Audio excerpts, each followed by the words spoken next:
Good evening बच्चों। आज हम लोग पढ़ने जा रहे हैं the Swami as I saw him, sister Nivedita के द्वारा लिखा हुआ है। सिस्टर निवेदिता जिनका असली नाम था Margaret Elizabeth novel. Margaret Elizabeth novel एक आयरलैंड में जन्मी एक लड़की थी जो वहाँ की एक टीचर थी, सोशल एक्टिविस्ट थी और उनका काफ़ी इंटरेस्ट धर्म और संन्यास में था। उनका 28 अक्टूबर 1867 में जन्म हुआ था। 1895 में जब स्वामी विवेकानंद गए थे विदेश में, शिकागो में, जब उधर उनका भाषण हुआ था, उस समय वो शिकागो में जो स्वामी विवेकानंद के भाषण और उनके अद्वैतवाद वाले सिद्धांत से इतना ज़्यादा प्रभावित हुई थी और उनका पर्सनल लाइफ का भी कुछ ट्रेजेडी था जिससे उनको संसार से मन उब गया था और वो भगवान की शरण में जाना चाहती थी, कि अच्छे गुरु के शरण में जाना चाहती थी और वो अपने इस एक ऐसे जगह पे जा कर के वहाँ के बालिकाओं को शिक्षित करना चाहती थी। इन सभी उद्देश्यों का उन्होंने देखा कि अगर वो इंडिया आती हैं स्वामी विवेकानंद के सिद्धांत के साथ उनको गुरु बना करके अगर वो अपने जीवन को जीती हैं तो वो शायद एक बहुत मीनिंगफुल लाइफ उनका हो सकता है। इसलिए उन्होंने 1895 में वो स्वामी विवेकानंद से मिली और उन्होंने उनकी शिष्य बनी और उनके शिष्य बनने के बाद उनका नाम मार्गरेट एलिजाबेथ नोवेल से बदल करके सिस्टर निवेदिता रखा गया। सिस्टर निवेदिता का मतलब ही होता है डेडिकेटेड टू गॉड, यानी भगवान को समर्पित, ईश्वर को समर्पित। तो उन्होंने अपने पूरी ज़िंदगी को अच्छे कामों के लिए, बच्चियों को शिक्षा देने के लिए, गर्ल्स को शिक्षा देने के लिए और भगवान की और अपने गुरु की सेवा के लिए उन्होंने अपने जीवन का त्याग किया। तो सिस्टर निवेदिता का मतलब होता है डेडिकेटेड टू गॉड। तो यहाँ हम लोग बच्चे अब ये देखने जा रहे हैं कि the Swami as I saw him जो उन्होंने किताब लिखी थी उसका रीज़न क्या था। क्योंकि उनको अपने गुरु के साथ बहुत ही ज़्यादा अटैचमेंट था। वो अपने गुरु को अपना पिता समझती थी, अपना सब कुछ भगवान समझती थी। तो उनके सडन डेथ से उन्हें काफ़ी ये न्यूज़ शॉकिंग था और उनको सभी लोगों ने कहा कि आप उनको स्वामी विवेकानंद के बहुत क्लोज हैं, उनके विचारों से आप काफ़ी ज़्यादा इन्फ्लुएंस्ड है, आप उनके बायोग्राफी को लिखिए। चूँकि स्वामी विवेकानंद के साथ सिस्टर निवेदिता का बहुत लंबा सफ़र नहीं रहा था, बस थोड़े दिनों के अनुभव के आधार पर उन्होंने उनकी बायोग्राफी लिखी, जिस वजह से उन्होंने लिखा the master as I saw him. Master के बारे में वो उतना ही जानती हैं जितना उन्होंने देखा है और अपने अनुभव के आधार पर, अपने जितने दिन उनके साथ उन्होंने समय बिताया था उस आधार पर उन्होंने ये बुक लिखी the master as I saw him. वहाँ से हम लोगों का एक चैप्टर है the Swami and the mother.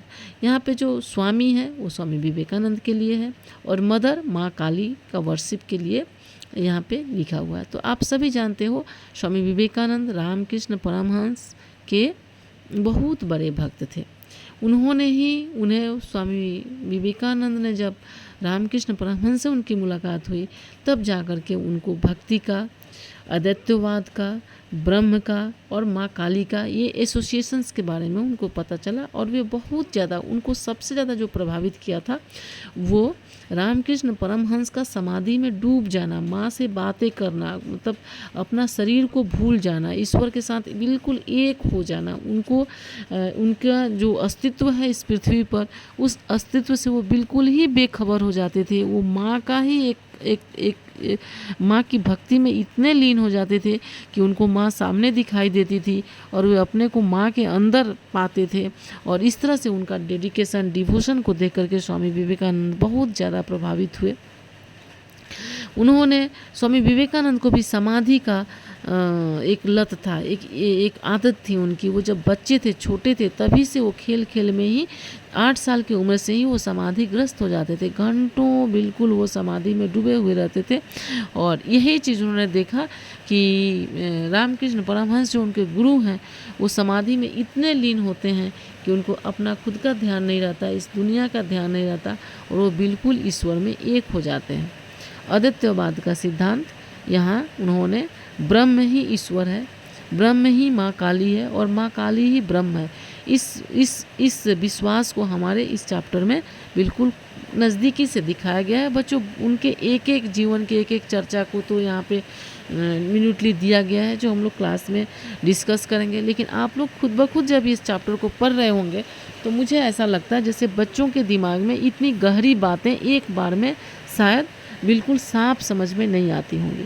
तो मैं आप लोगों को यही चीज़ समझाने के लिए यहाँ पे आई हूँ। इसका जो जीस्ट यही है कि स्वामी विवेकानंद का सिस्टर निवेदिता ने जितना जो उनका रूप देखा था, उनकी समाधि को देखा था, उनके अद्वैतवाद के सिद्धांत को देखा था, उनके माँ काली में अनन्य भक्ति को देखा था, और उनको लास्ट में ऐसा लगा था जो उन्होंने कहा था कि ज़िंदगी एक किताब है, एक पन्ने के बाद जैसे 1 साल 6 महीने बीतते जाते हैं हमारे जीवन को, उन्होंने किताब से तुलना किया, बोला एक एक चैप्टर हमारे जीवन का एक एक दिन में एक एक पेज उलटता जाता है और एक दिन किताब ख़त्म हो जाती है और बाद में देखा जाता है कि यह कुछ भी नहीं था, एक माया था। यानी हम अपने जीवन को एक एक एक एक दिन जीते जाते हैं, एक एक्सपीरियंस से और ज़्यादा डीप एक्सपीरियंस में चले जाते हैं, बाद में एक एक दिन करते करते करते हमारी पूरी ज़िंदगी बीत जाती है और तब लगता है कि हमारा जो जीवन था वो बहुत ही खोखला था, इसमें कुछ भी नहीं था, हमारा सिर्फ अटैचमेंट था, माया था, और हमने ईश्वर को जो हमारा अल्टीमेट ट्रूथ है भगवान, उसको हम वहाँ तक अपने आप को पहुँचाने में सक्षम नहीं हो पाए। हमारे में त्याग नहीं रही, हमारे में तपस्या नहीं रही, हमारे में ईश्वर की खोज की इच्छा नहीं रही, हमारे जन कल्याण की भावना नहीं रही, हमने समाज के लिए कुछ किया नहीं। इन सब चीज़ों को जब अंतिम समय में मनुष्य याद करता है तब उसको लगता है कि उसका जीवन बहुत ही खोखला था। यानी इनडायरेक्टली स्वामी विवेकानंद ये समझाना चाहते हैं कि मनुष्य के अपने लाइफ में कुछ भी नहीं रखा है। उन्होंने उदाहरण दिया है, किसका उदाहरण दिया है? उन्होंने उन्होंने उदाहरण दिया है, ये एक जो ये सिख गुरु थे, क्या नाम था उनका, गुरु नानक। आप लोगों ने सुना होगा, सिखों के 10वें गुरु थे गुरु नानक। उनको अपने परिवार से जितना मोह नहीं था, उनको अपने शिष्य से वो मोह थी, और वे ज़िंदगी भर जब तक उनको अपना शिष्य नहीं मिला था तब तक लग रहा था उनकी ज़िंदगी अधूरी है, उनकी बातों को समझने वाला कोई नहीं है, उनका अपने परिवार, अपने बाल बच्चों, अपने उनसे उतना अटैचमेंट नहीं था जितना उनके दिल में एक पिपासा थी एक शिष्य पाने की। तो इस तरह से जब देखा जाता है कि जब कोई एकदम बहुत डीप समाधि में, जैसे रामकृष्ण परमहंस जब डीप समाधि में थे, उनको पूरे दुनिया में किसी से कोई मतलब नहीं था। यहाँ शारदा देवी उनकी जो पत्नी, धर्म पत्नी थी, वो भी उनको बिल्कुल माँ के रूप में दिखाई देती थी। अपने पत्नी में भी वो माँ काली का रूप को देखते थे। और जब उनको स्वामी विवेकानंद का आने का आभास हुआ, वो खुशी से नाच रहे थे, झूम रहे थे, और जब उन्होंने अपने शिष्य से मिला तो रो पड़े उनको पकड़ के और बोल रहे थे कि मैं बहुत दिनों से तुम्हारे तलाश में था, तुम मुझे इतना इंतज़ार क्यों करवाया। जैसे वो जी रहे थे माँ काली के साथ साथ उनको एक अपने शिष्य का स्वामी विवेकानंद का तलाश भी था।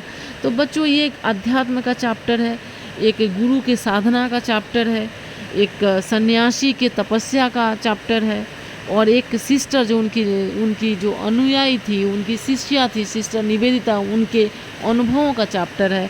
बहुत गूढ़ बातें हैं इसमें। क्लास में जब हम फेस टू फेस होंगे बच्चों, इस सब चीज़ों का हम चर्चा करेंगे। लेकिन यहाँ हम लोग को एग्ज़ाम की तैयारी करनी है, और एग्ज़ाम की तैयारी करने के लिए हम लोग को क्वेश्चन, शॉर्ट क्वेश्चन आंसर्स को देखना पड़ेगा, क्वेश्चन आंसर्स को समझना पड़ेगा, शॉर्ट आंसर्स को समझना पड़ेगा। जो मैं आप लोगों को यहाँ पे प्रेजेंट कर रही हूँ, आप उसको अच्छे से पढ़िए, अच्छे से याद कीजिए, और स्वामी विवेकानंद की बातें, उनके अध्यात्म की बातें, और ये जो गूढ़ बातें जितनी हैं सिस्टर निवेदिता की सफ़र के बारे में, हम लोग आराम से क्लास में जब फेस टू फेस होंगे बहुत सारी बातें करेंगे। बारिश बड़ी तेज़ हो रही है, आवाज़ शायद आपका क्लियर, मेरा आवाज़ आपके तक क्लियर नहीं जाएगा। तो मैंने ये छोटा सा चैप्टर में आपको इंट्रोडक्शन दिया, समरी दिया है, क्वेश्चन आंसर्स दिया है, शॉर्ट क्वेश्चंस दिया है। कुछ भी प्रॉब्लम होने से हम लोग फेस टू फेस क्लास में बातें करेंगे बच्चों। तब तक मन लगा के पढ़ाई करो और बिल्कुल ठीक रहो, और हम लोग इसी तरह से अपने सफ़र को आगे बढ़ाते रहेंगे। Thank you, good night.